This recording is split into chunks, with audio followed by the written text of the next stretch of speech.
surat perempuan.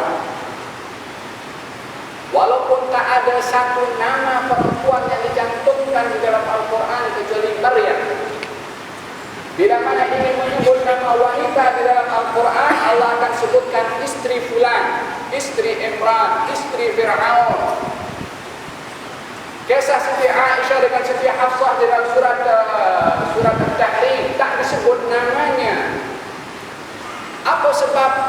Untuk nak tunjuk bagaimana Islam itu menghormati, menutupi tentang wanita itu ditempatkan di tempat yang tinggi, namanya pun tak disebutkan kecuali Maryam. Sebab apa?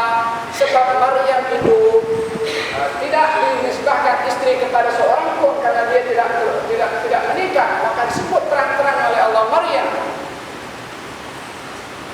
Dan jangan mudah terpengaruh dengan isu ini bahwa entah daripada mana. Orang yang tak beriman bahawa satu isu mudah percaya orang-orang beriman. Adakah sudah hina iman yang Allah bagi kepada orang Islam sehingga boleh percaya dengan orang-orang yang tak beriman? Sikit saja terlintas dalam otaknya, agaknya benar itu isu yang tak benar. Tunggu dulu, kaji dulu, belajar, tanya dulu apa hikmah, kenapa macam kita dipaksa untuk memakai hijab. Adakah itu paksaan? Ataukah itu adalah penjagaan, penghormatan yang diberikan oleh Islam kepada kaum muslimin? Tidak, di dalam hal ini Allahu waliyyul ladzina amanu. Allah itu hampir dekat kepada orang-orang yang beriman. Dialah yang pertama akan datang menolong kepada orang-orang yang beriman. Di antara pertolongan yang diberikan adalah mengeluarkan mereka daripada kegelapan kepada cahaya yang terang, yakni diberikan cahaya untuk dapat membezakan antara yang hak dan juga yang batil. Walladzina kafaru, orang-orang yang kufur, awliya'uhum, wali-wali mereka pun ada wali juga. Orang-orang kafir ini punya banyak wali. Subhanallah. Allahu waliyul ladzina amanu. Allah wali, dia guna single. Wali, penolong, dan tak ada pertolongan kecuali datang daripada Allah.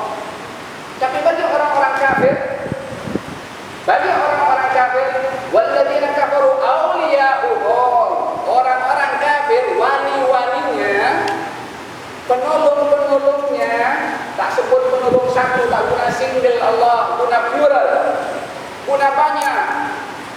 Sebab wali-wali mereka syaitan, jin, itu manusia yang suka menyesatkan nafsu mereka, wali-wali mereka. Tapi bagi kaum mukminin tak ada wali Allah. Walihada dikatakan Allahu waliyul ladzina amanu yukhrijuhum minadh dhulumati ilan nur walladzina kafaru awliya'uhum. Wali-wali mereka siapa? At-taghut. Allah sebut taghut saja. Sebab yang seumpama dengan taghut itu syaitan macam-macam. Ada syaitan daripada jin, ada juga syaitan daripada kalangan manusia. Allah ajarkan berlindung dalam surat An-Nas minal jinnati wan nas. Berlindung kepada Allah daripada bahaya jin dan manusia. Sebab ada manusia perangai macam syaitan, suka menyesatkan dan menirukan kepada orang lain. Walladzina kafaru awliya'uhum taghut. Tugasnya apa? Yukhrijunahum minan nuri ila dhulumat. Mengeluarkan mereka daripada keterangan yang jelas ila dhulumat, kepada kegelapan. Adakah mereka sudah berada dalam hak lalu pergi ke batil? Adakah mereka sudah beragama Islam lalu keluar daripada agama Islam? Mungkin. Orang yang sudah beragama Islam bila mana tertipu dengan tipu daya taghut, syaitan dan seumpamanya, maka dia boleh tertutup untuk melihat cahaya yang Allah bagi kepada dia berupa cahaya iman untuk masuk dalam gelap. Terpedaya, dah diberitahu macam orang diberitahu matahari terbit tak nampak saya. Adakah ini siang matahari di atas kepalanya, macam mana tak nampak? Tuhan masih bertanya lagi dengan jelasnya sesuatu. Maka ini adalah orang yang terpedaya dengan budaya taghut daripada syaitan yang mengeluarkan manusia daripada cahaya menuju kegelapan. Ulaika ashabun nar hum fiha khalidun. Mereka adalah penghuni neraka dan mereka akan kekal berada di dalamnya dengan neraka disebabkan oleh kerana kesyukuran mereka. Wallahu ta'ala a'lam.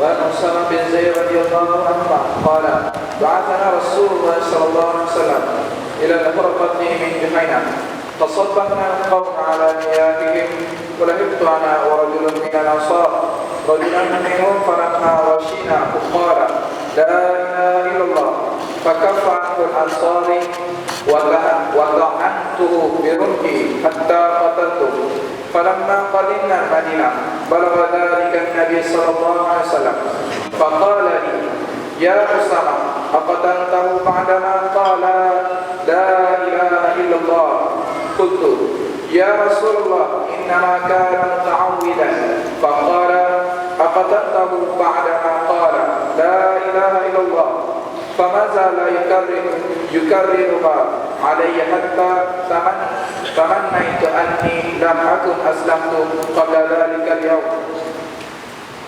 وفي رواية فقال رسول الله صلى الله عليه وسلم فقال لا إله إلا الله وقتلت قلت يا رسول الله إنما قالها خوفا من السلاح قال أفلا شققت عن قلبه حتى تعلم قالها حمدا فما زال يكررها حتى تمنيت أني أسلمت يومئذ. Dari Usamah bin Zaid radhiyallahu anhu katanya Rasulullah sallallahu alaihi wasallam mengirim kita ke daerah Raqqah dari suku Juhainah. Kemudian kita berpagi-pagi menduduki tempat air mereka. Saya dan seorang lagi kaum Ansar bertemu dengan seseorang lelaki dari golongan mereka, musuh. Setelah kita dekat padanya, ia lalu mengucapkan la ilaha illallah. Orang dari sahabat Ansar itu menahan diri daripadanya, tidak menyakiti sama sekali, sedang saya lalu menusuknya dengan tombakku sehingga saya membunuhnya. Setelah kita datang di Madinah, peristiwa itu sampai kepada Nabi sallallahu alaihi wasallam. Kemudian beliau bertanya padaku, "Hai Usamah, adakah engkau membunuhnya?" Setelah ia mengucapkan la ilaha illallah, saya berkata, "Ya Rasulullah, sebenarnya orang itu hanya untuk mencari perlindungan diri saja. Yakni mengatakan syahadat itu hanya untuk mencari selamat, sedang hatinya tidak meyakinkan itu." Beliau sallallahu alaihi wasallam bersabda lagi, "Adakah ia engkau bunuh sekarang mengucapkan la ilaha illallah?" Ucapan itu senantiasa diulang-ulangi oleh Nabi sallallahu alaihi wasallam sehingga saya mengharapkan bahawa saya baru menjadi Islam sebelum hari itu, yakni bahawa saya mengharapkan menjadi orang Islam itu mulai hari itu saja supaya tidak ada dosa dalam diriku. Dalam riwayat lain disebutkan lalu Rasulullah sallallahu alaihi wasallam bersabda, "Bukankah ia telah mengucapkan la ilaha illallah? Mengapa engkau membunuhnya?" Saya menjawab, "Ya Rasulullah, hanya saja ia mengucapkan itu semata-mata kerana takut senjata." Beliau sallallahu alaihi wasallam bersabda, "Mengapa engkau tidak belah sahaja hatinya sehingga engkau dapat mengetahui apakah mengucapkan itu kerana takut senjata ataukah tidak, yakni dengan keikhlasan?" Beliau sallallahu alaihi wasallam mengulangi ucapannya itu sehingga saya mengharapkan bahawa saya masuk Islam mulai hari itu saja. Ini berbeza dengan kisah yang disampaikan. Saya ingat minggu yang lalu saya sampaikan berkenaan dengan seorang yang membunuh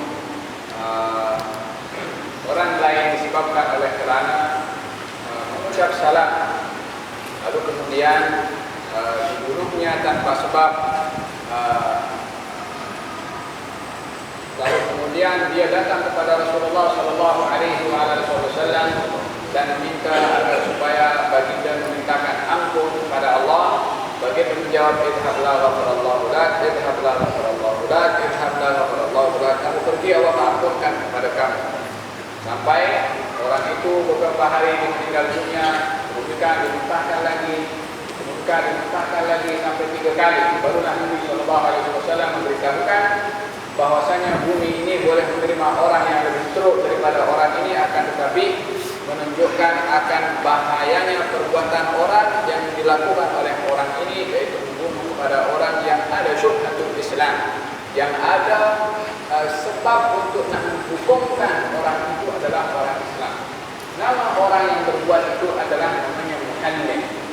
Dia berbeza dengan apa hadis yang kita baca sekarang ini dalam kisah Usamah ibn Zaid. Usamah ibn Zaid adalah hibbi Rasulullah. Hibbi Rasulullah artinya orang yang dikasihi kepada anak orang yang dikasihi oleh Rasulullah SAW, Zaid bin Harithah. Zaid bin Harithah gelarannya adalah Hibbu Rasulullah, yakni orang yang dikasihi oleh Rasulullah. Sebab dia adalah dididik oleh Nabi masa kecilnya sehingga pernah mendapat gelaran Zaid bin Muhammad, Zaid anak kepada Rasulullah, yang pada akhirnya dilarang oleh Allah di dalam Al-Quran. Anak Zaid bernama Usama. Anak Zaid bernama Usama pun disukai dan dicintai oleh Nabi SAW sehingga digelari Hibbi Rasulullah, orang yang dikasihi kepada anak orang yang dikasihi oleh Rasulullah SAW. Yang berlaku kejadian ini berbeza. Yang berlaku kepada Usama bin Zaid dengan yang berlaku kisah yang minggu lepas saya ada ceritakan, yaitu seorang yang tadi saya sebutkan namanya adalah Muhallim.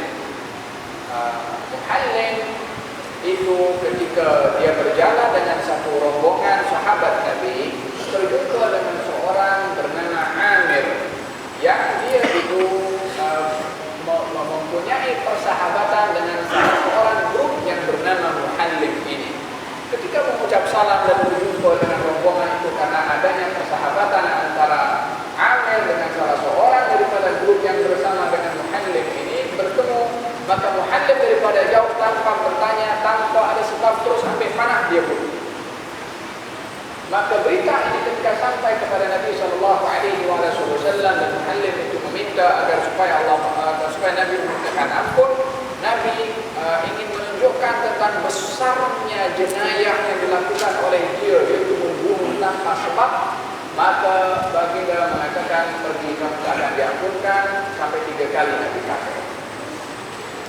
Sehingga setelah dia meninggal dunia dikuburkan bagaimana kisahnya sudah saya ceritakan. Tapi yang berlaku kepada Usama bin Zaid, ada sebab tertentu, ada bukti tertentu yang boleh Usama bin Zaid itu memahami kalau orang yang mengucap la ilaha illallah lalu dibunuhnya oleh Usama adalah oleh kerana takut dengan pedang. Jelas bukti itu nampak kepada Usama. Maka dengan ijtihad Usama, dengan bukti yang dia nampak, kalau orang itu mengucap la ilaha illallah karena takut dengan pedangnya Usama, maka Usama membunuh. Tapi oleh kerana agama ini menghukum seseorang bukan apa yang tersimpan di dalam, bukan apa yang tersembunyi di dalam hati orang itu, melainkan Islam yahkum bil zawahir, menghukum kepada lahiriahnya sahaja. Allah yang akan menghukum apa yang tersimpan di dalam hati orang itu.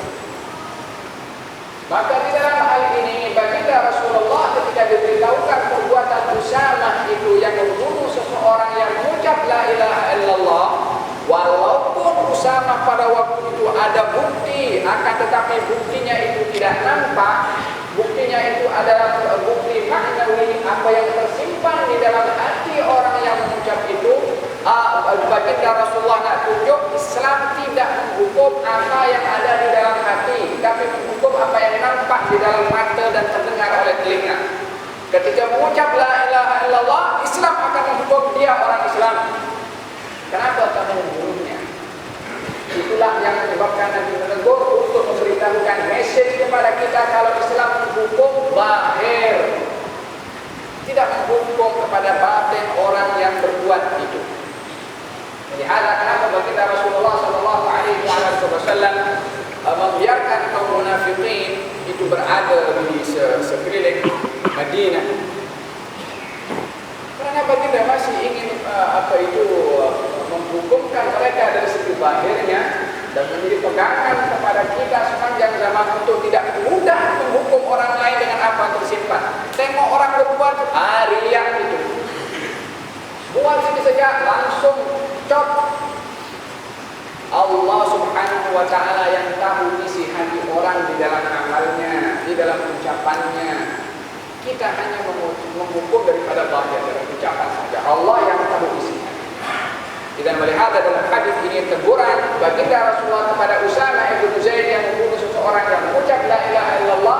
Usama ada dasar, tapi dasarnya tak boleh menjadikan sandaran di dalam Islam karena dasarnya itu adalah hal yang tak nampak, yang tak boleh nyata dengan mata. Islam hanya menghukum kepada yang zahir sahaja. Oleh hadap tegur oleh Nabi sallallahu alaihi wasallam, adakah kamu dah belah dada dia mengucapkan takut kepada pedang kami? Yang kata siapa? Kata Usama bin Zaid mengatakan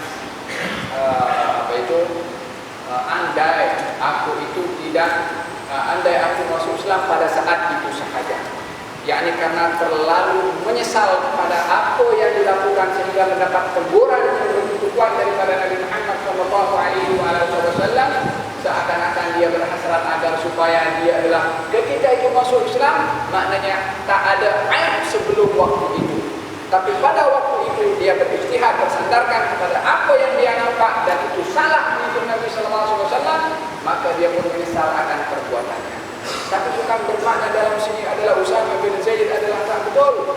Artinya kita akan hina Usama bin Zaid membunuh, tidak.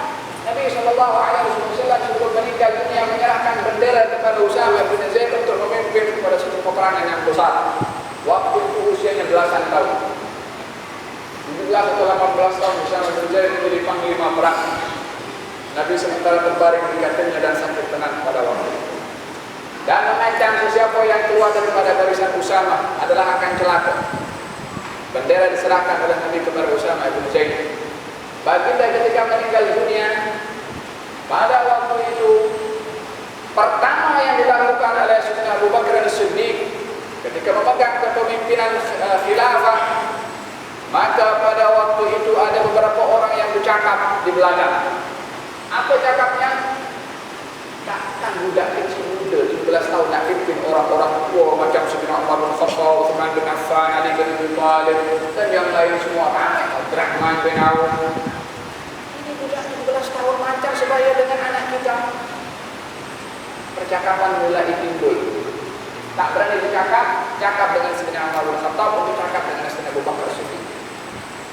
Sayyidina Abu Bakar cakap dengan Sayyidina Umar, cakap dengan Sayyidina Abu Bakar. Orang-orang cakap macam ini macam ini. Yang Umar, engkau ingat pertama kali yang aku buat setelah aku menerima amanah ini setelah Rasulullah adalah meluncurkan bendera yang telah diberikan oleh Rasulullah kepada Usama bin Zaid.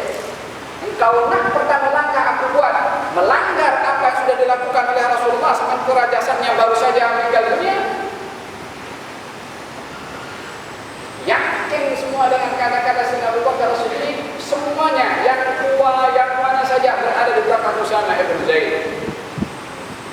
Orang yang terpilih di antara sekian ramai sahabat Nabi Muhammad sallallahu alaihi wasallam. Dan yang berlaku kepada Usama bin Zaid berlaku berbeza dengan apa yang berlaku kepada Halim yang saya ceritakan minggu lepas.